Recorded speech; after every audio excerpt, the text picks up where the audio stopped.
కృష్ణా జిల్లాలోని పెదవుటుపల్లి గ్రామంలో brother Joseph తంబిగారి church ఏర్పాటు జరిగింది. అనేకమైన అద్భుతాలు ఈ చర్చి ప్రాంతంలో జరుగుతున్నవి. బ్రదర్ జోసెఫ్ తంబిగారి 81వ వర్ధంతి వేడుకలు 13, 14, 15 తేదీల్లో జరగనున్నవి. ప్రతి నూతన సంవత్సరం జనవరి 13, 14, 15 తేదీలలో ఈ అవుటుపల్లిలో అనేకమైన అద్భుత కార్యక్రమాలతో ఈ చర్చి యొక్క ఏర్పాట్లు చేయటం జరుగుతున్నవి. బ్రదర్ జోసెఫ్ తంబి గారి యొక్క ప్రార్థనా సహాయం కొరకు అనేకమైన లక్షల మంది భక్తులు ఈ చర్చిని సందర్శించి ప్రార్థిస్తున్నారు. విజయవాడ నుండి గన్నవరం హైవే మీదుగా వెళ్తుండగా ఏలూరు రోడ్లో ఈ పెదవుటుపల్లి గ్రామం అనేది మనకు కనిపిస్తుంది. ఈ పెదవుటుపల్లి గ్రామం లోపల చర్చిని ఏర్పాటు చేయటం జరిగింది. చర్చి యొక్క విశిష్టతలు చూద్దాం రండి. చర్చి లోపలికి వెళ్తూ ఉండగా ఒక కళాకారుడు యేసుప్రభు యొక్క శిలువ యొక్క స్వరూపాన్ని మట్టితో చెక్కి దాన్ని అందంగా తీర్చిదిద్దారు. ఇప్పుడు మనం చర్చి యొక్క ఎంట్రన్స్ దగ్గరికి వచ్చాము. చర్చి యొక్క ఎంట్రన్స్ యేసుప్రభు యొక్క స్వరూపము మరియు బ్రదర్ జోసెఫ్ తంబి గారి యొక్క స్వరూపము, మదర్ తెరీసా స్వరూపము, మేరీ మాత స్వరూపము మరియు అనేక స్వరూపాలతో ఈ చర్చి యొక్క ఎంట్రన్స్ని అతి అద్భుతంగా డిజైన్ చేయటం జరిగింది. లోపలికి వెళ్దాం రండి. ఈ చర్చిని నేను అనేక సార్లు దర్శించాను, కానీ ఈ తంబి గారి ఉత్సవాలలో ఇదే ఫస్ట్ టైం నేను ఈ చర్చిని సందర్శించటం. అనేకమైన దివ్య జ్యోతులతో ఈ చర్చి యొక్క ఎంట్రన్స్ని ఏర్పాటు చేయటం జరిగింది. తెలుగు రాష్ట్రంలో నూతనంగా జనవరి 13, 14, 15 తేదీలలో ఈ యొక్క తంబి గారి యొక్క తిరునాళ్ళు జరుగుతూ ఉంటాయి. ప్రతి సంవత్సరం ఈ తిరునాళ్ళు జరుగుతూ ఉంటాయి. అనేక లక్షల మంది భక్తులు విశ్వాసంతో ఈ తంబి గారి యొక్క ప్రార్థనా సహాయం కోరుతూ ఇక్కడికి విచ్చేస్తూ ఉంటారు. తంబి గారి యొక్క రూపాన్ని లైటింగ్ రూపంలో ఏర్పాటు చేయటం జరిగింది. అదేవిధంగా అనేక లైటింగ్ కాంతులతో ఇక్కడ అనేకమైన ఏర్పాట్లు చేయటం జరిగింది. లక్షలాది మంది వారి యొక్క విశ్వాసాన్ని వారి యొక్క మొక్కుల రూపంలోనూ, వారి యొక్క దానాల రూపంలోనూ, వారి యొక్క కానుకల రూపంలోనూ తెలియజేస్తున్నారు. ఎక్కువ మంది విశ్వాసులు రావడంతో రద్దీ అవ్వకుండా ఫెన్సింగ్ ఏర్పాటును చేయటం జరిగింది. ఈ ఫెన్సింగ్ ఏర్పాటు చేయటం వల్ల రద్దీ అనేది చాలా వరకు తగ్గింది. ఇక్కడ ప్రత్యేకత ఏమిటంటే బ్రదర్ జోసెఫ్ తంబి గారి యొక్క సమాధిని ఈ చర్చి లోపల ఏర్పాటు చేయటం జరిగింది. ఈ చర్చి లోపల ఏర్పాటు చేసిన బ్రదర్ జోసెఫ్ తంబి గారి యొక్క సమాధిని మనం దర్శించుకుందాం రండి. చర్చి లోపలికి వెళ్ళటానికి లేడీస్ని ఒకవైపుకి, జెంట్స్ని ఒకవైపుకి పంపిస్తున్నారు. ఈ చర్చి చుట్టూరు అనేక మంది వారి యొక్క విశ్వాసాన్ని చాటుకుంటున్నారు. వారి యొక్క కోరికలను తీర్చుకోవడానికి చర్చి చుట్టూరు మోకాళ్ళ బ్రదర్ జోసెఫ్ తంబి గారి యొక్క సమాధిని అనేక మంది ముద్దాడుతూ వారి యొక్క కోరికలను, వారి యొక్క బాధలను తెలియజేసుకుంటూ ఉన్నారు. చాలామంది ఈ చర్చిలో ఉండటం జరిగింది. బ్రదర్ జోసెఫ్ తంబి గారు ప్రభువుతో ఎక్కువ మిళితమై ఉండటం దీని యొక్క ప్రత్యేకత. ప్రభువుతో బ్రదర్ జోసెఫ్ తంబి గారు అనేక సార్లు తన యొక్క మాటలను, తన యొక్క కష్టాలను ప్రభువుకి విన్నవించుకున్నారు.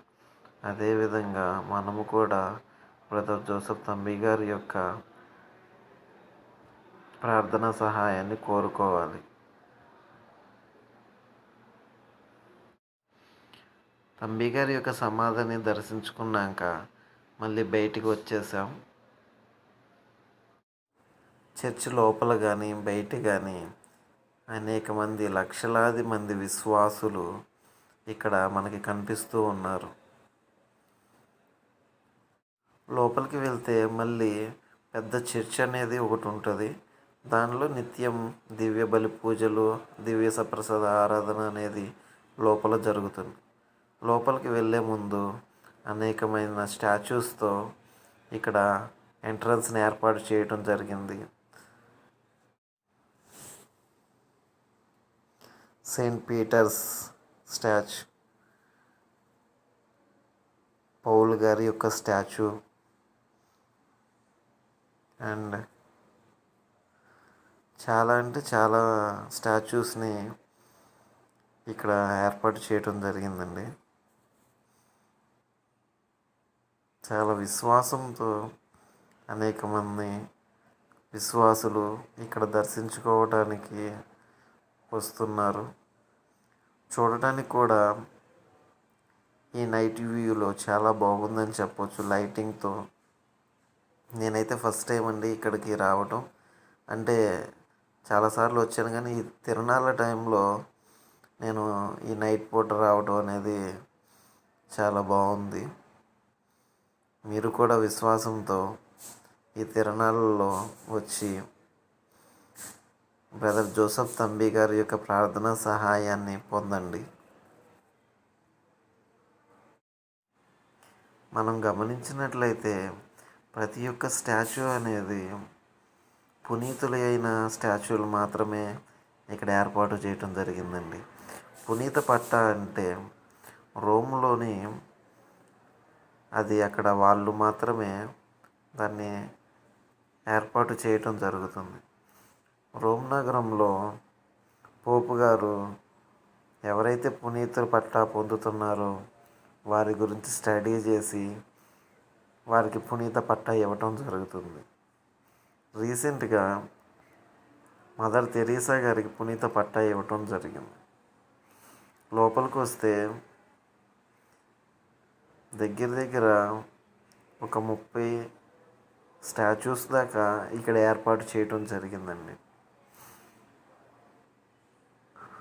లోపల ఇదే ఎంట్రన్స్లో పెద్ద చర్చ్ అండి. లోపల